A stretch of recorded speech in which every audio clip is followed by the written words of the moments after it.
Welcome to the deep dive. We're diving deep today into Weiss's Concise Trustee Handbook. Weiss. It's making some waves. Yeah. People are calling it like the ultimate trustee guide, and others are saying it's controversial. Yeah. Like, is it really how you should be doing trust law? Right. So we're here to unpack all that. You know, a lot of you have been asking about express trusts. We've got excerpts from the 2008 edition Okay. of Weiss's Handbook, The handbook. and we're going to really kind of break it down. Excellent. I'm excited for this. Yeah. What I find so intriguing about Weiss is how he presents this very particular perspective on express trusts Yeah. and their place, in the legal and financial landscape. It's almost like he's proposing this parallel system, Yep. Right off the bat, he lays out his definition of an express trust. And he says it's not just this legal arrangement, it's like a distinct legal entity. He even compares it to a corporation. He's like, it has its own juridical personality. That's a very key point. Yeah. Because it suggests, that this express trust can hold property, it can sue, it can be sued. It operates independently from the individuals who created it or who benefit from it. And he takes it even a step further. Okay. And he's arguing that these express trusts fall under the general law merchant, Okay. meaning they're mostly free from government regulation. Now, Now, hold on. Yeah. For our listeners who may not be, super familiar Sure. with this legal jargon, right. the general law merchant, this refers to this historical system of commercial law that evolved from merchant customs and practices, so it's very old. Right. And Weiss is contending that this ancient legal tradition provides a foundation for express trusts to operate outside the reach of modern statutes and regulations. So he's saying they don't have to follow the same rules. Potentially not. That's a big claim. That's a very bold claim. It is. And that's definitely something we'll be examining. But before we get too deep into that, Yeah. let's just lay out some of those key distinctions that Weiss draws between express trusts and corporations. Okay. Because I think that's helpful for the listener Yeah. to understand his perspective. He does have this fascinating table Yes. where he compares them Side by side. side by side. Yeah. And it highlights some pretty surprising differences. One of the most striking is this concept of perpetuity. Weiss claims that express trusts can have perpetual or fixed lifespans. And Okay. so potentially dodging those rules against perpetuities Yeah. that often limit the duration of trusts. So like a trust could last forever. Imagine a trust Yeah. designed to last for generations, passing wealth down through a family line indefinitely. Wow. That's a really intriguing idea, Yeah, especially for people that are really into long-term estate planning. absolutely. And on top of that, Weiss points out that the transfer of power within an express trust is private. It's quiet. Yeah. It's unlike a corporation's more public and formal procedure. Exactly. So it's very hush-hush. Yeah, it's much more discreet. Yeah. He also claims that express trusts operate outside of foreign corporation laws and have a stronger right to refuse self-incrimination, Interesting. which ties back to his assertion that they operate under a separate legal framework Okay. with enhanced privacy and asset protection. So it's almost like he's saying these express trusts are these stealthy vehicles Right. that are able to operate under the radar of the conventional legal structures. Yeah, they're flying under the radar. Yeah. Now, before we get too carried away Yeah. with this image of a legal and financial superhero, Right. we need to delve into the role of the trustee. Sure. Because at the end of the day, a trust is only as good as the person managing it. Right. And Weiss breaks down trustee powers into 3 categories: Okay. general, special, and discretionary. Okay, let's break that down. Yeah. So general powers are inherent to the role. Special powers are outlined in the trust document. And discretionary powers require the trustee's judgment.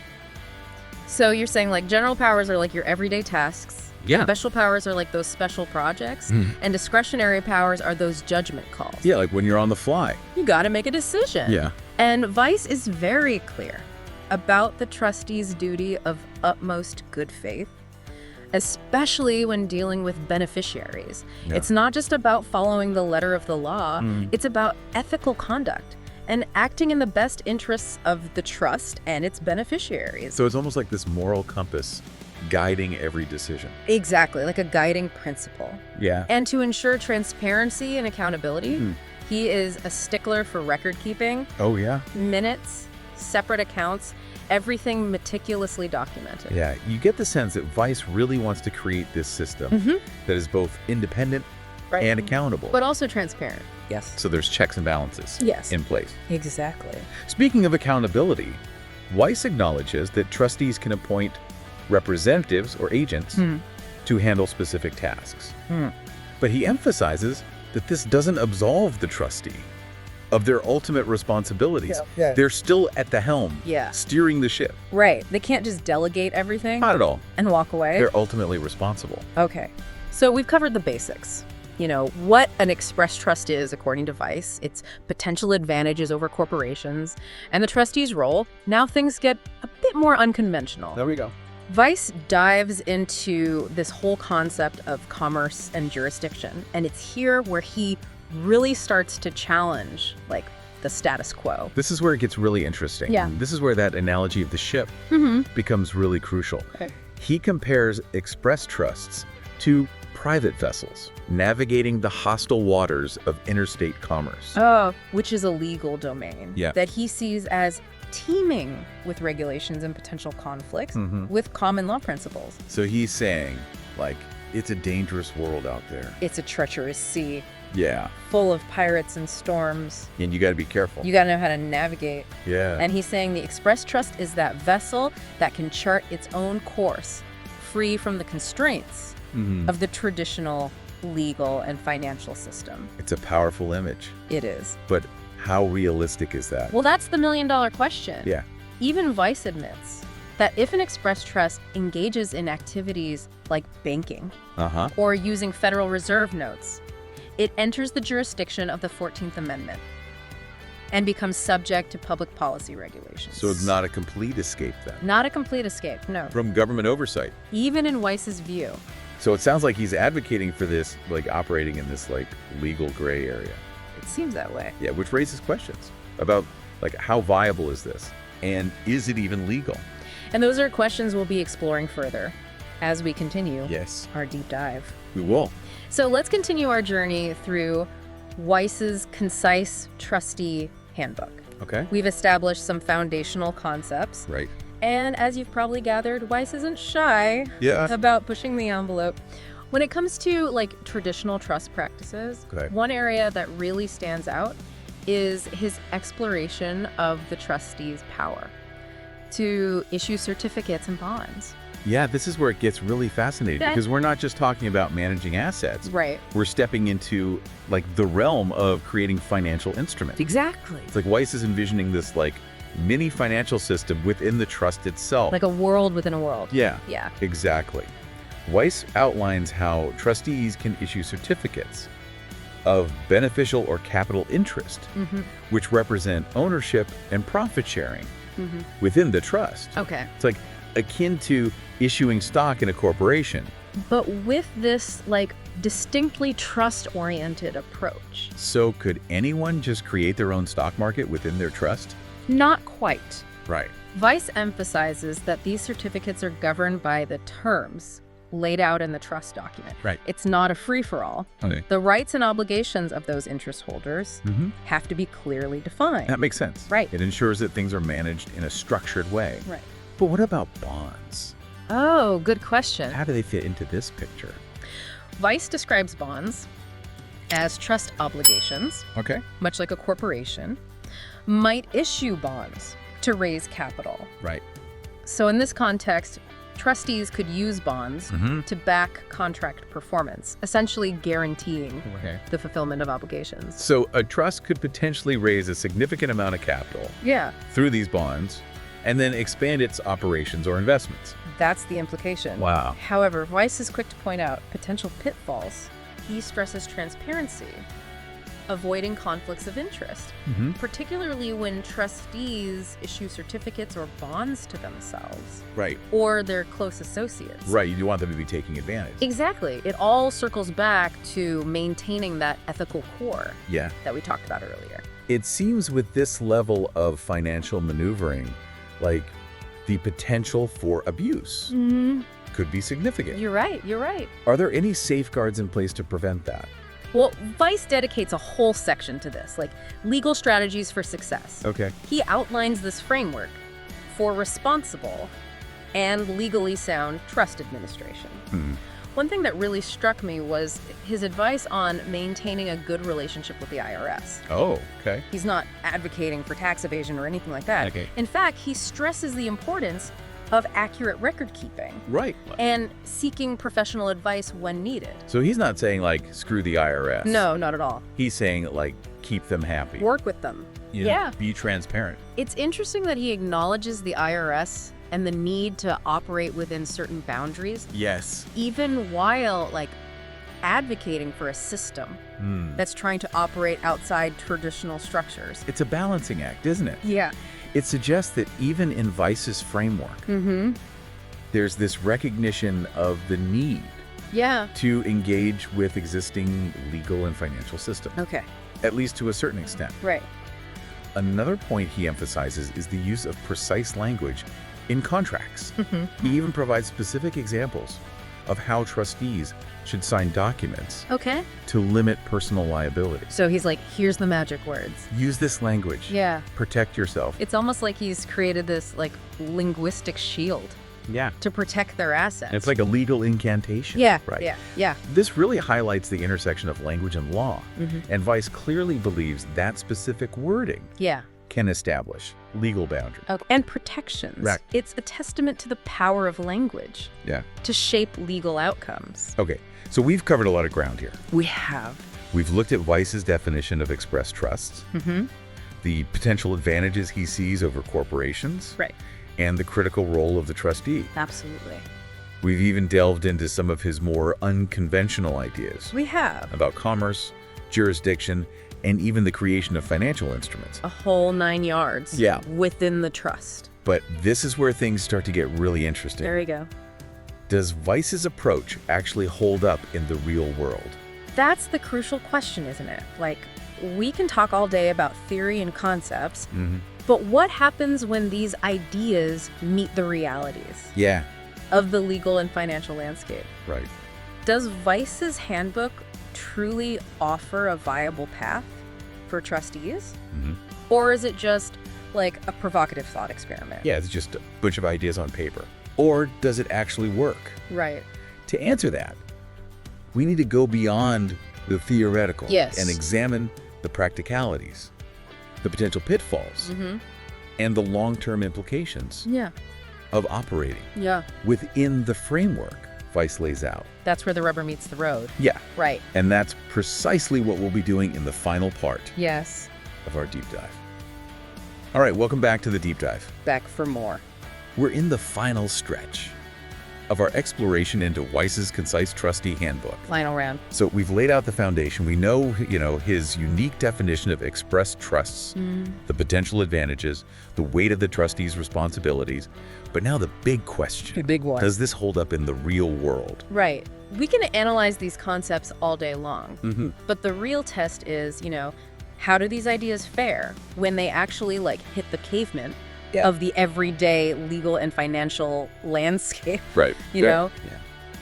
One of the most striking elements of Weiss's approach is this focus on operating outside conventional systems, Yeah. especially when it comes to banking. He recommends these non-interest-bearing checking accounts as a way to potentially sidestep regulatory scrutiny. Yeah. So, is it really that simple? I mean, it's probably more complicated than that. Okay. While a non-interest-bearing account might, technically fall outside some reporting requirements, banks still have to comply with this whole web of regulations that are meant to prevent money laundering, fraud, all sorts of, illicit activity. Right. So even if a trustee is following Weiss's advice to the letter, they could still run into a wall with banks that are hesitant to open accounts without, very thorough due diligence. So it's not as easy as I'm not going to earn interest. Right. Therefore, they're not going to look at me. Exactly. And then there's practical considerations too. Yeah. I mean, and in today's world, earning interest Right. is often a cornerstone of, wealth preservation. Right. So choosing to forego interest could actually hinder the growth of the trust's assets, Yeah. which, goes against the very purpose of the trust itself. Yeah, it seems like a really delicate balance. It's a tightrope walk. Yeah. Yeah. Trying to balance that autonomy Right. with the practical realities of the financial system. Yeah. And this brings us back to, like, that recurring theme in Weiss's Handbook. This tension between independence and integration. Yeah. He wants this system that functions on its own, but that independence could come at a cost. Absolutely. And this tension becomes even more apparent when we look at his recommendations for asset transfers. Okay. He stresses fairness, transparency, full disclosure, all of which are sound principles. But his suggestion to acquire precious metals, particularly low-grade old American gold coins, raises some eyebrows. Yeah, it almost sounds like he's predicting the collapse of the traditional financial system. That's one way to look at it. And while there's nothing inherently wrong with investing in tangible assets, going all in on precious metals, could expose the trust to some significant market fluctuations. Yeah. You're putting all your eggs in one basket. Right. And it may not be the most stable basket. And not to mention the practical challenges of storing and safeguarding all that gold. Right. I mean, where are you going to keep it? Yeah. How are you going to protect it? Yeah. It's not as straightforward as managing a diversified portfolio of stocks and bonds. No, not at all. Right. And it's important to remember that, Weiss published this handbook in 2008. Okay. Right in the middle of a major financial crisis. So Right. that context Yeah. likely shaped his perspective. Okay. But trustees today need to carefully consider whether those same anxieties and those same strategies are still relevant. Right. So we've identified some potential weaknesses in Weiss's approach. But to be fair, he does raise some valid concerns Oh, absolutely. about the complexities and the potential pitfalls of today's legal and financial systems. I mean, he's not wrong about those. Yeah. His emphasis on, using precise language in contracts, keeping meticulous records, understanding the jurisdictional nuances. These are all valuable insights, even if you don't embrace his whole philosophy. Yeah. There are gems of wisdom to be found Right. in his handbook. And that's what makes a deep dive like this so valuable.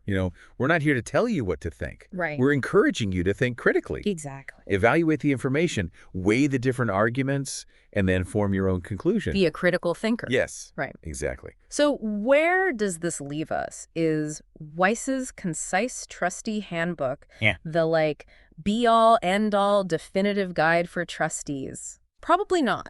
Okay. But is it a thought-provoking and potentially valuable tool? Yeah. Absolutely. I think so too. Weiss challenges conventional thinking, pushes the boundaries of legal interpretation, and offers, this really fresh perspective on wealth preservation and asset protection. Whether you agree with his approach or not, he makes you reconsider the role of trusts and their place in the world. Yeah, it's like he's asking us to reimagine what's possible. And ultimately, I think that's the greatest value of his handbook. Okay. It's not a step-by-step manual. Yeah. It's a spark for critical thinking and informed decision-making. Right. He's not giving you the answers. Yeah. He's giving you the questions. Exactly. It's a cast. He's getting those wheels turning. Yes. Right. Exactly. So we've explored the intricate world of express trusts. We've unpacked Weiss's thought-provoking claims, and we've invited you to join the conversation. We hope you've gained some new insights from this deep dive. Some food for thought. Yes. Now, as always, we like to leave you with a final thought to ponder. Okay. Hit us with it. If Weiss is right, and express trusts offer this path to operate beyond conventional systems, what are the ethical ramifications of that? Ooh, that's a good one. Yeah, is it a responsible approach? Is it sustainable? Food for thought. Yeah. As you continue your own exploration of express trusts. Thanks for joining us on the deep dive. Thanks, everyone.